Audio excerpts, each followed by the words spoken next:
मैले भन्नै पर्छ, नेताहरू भ्रष्ट भए, देशमा नेताहरूले काम गरेनन्।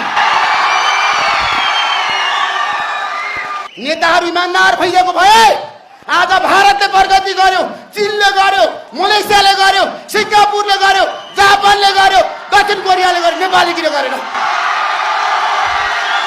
किन गरेन? जबसम्म यो देशको 2-4 जना भ्रष्ट नेतालाई जेलमा हाल्न सक्दैन तबसम्म देशमा विकास असम्भव। देशमा मन्त्री प्रधानमन्त्रीलाई जनताले किन प्रश्न उठाइराखेका छन्?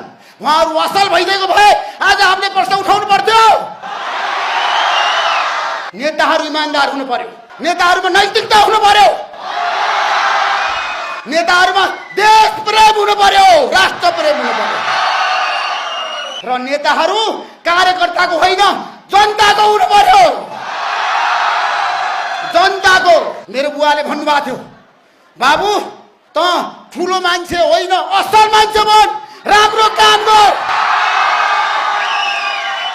सफल त जो पनि बन्न सक्छ, असल मान्छे जीवनमा सबभन्दा ठुलो सफलता हो। म आज म्युनिसिपल कलेजमा पढ्ने भाइ बहिनीहरू 10 वर्षपछि यो देशको प्रधानमन्त्री बन्नुपर्छ भन्छु म। यो देशको नेतृत्व गर्नुपर्छ। जो मान्छे काम गर्छ त्यो मान्छे एक दिन सफल हुन्छ।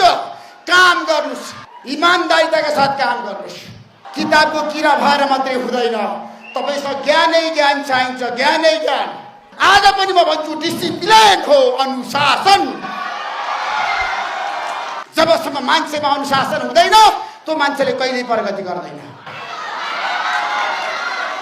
म भ्रष्टाचार विरोधी अभियानमा छु, तपाईहरुको साथमा छु।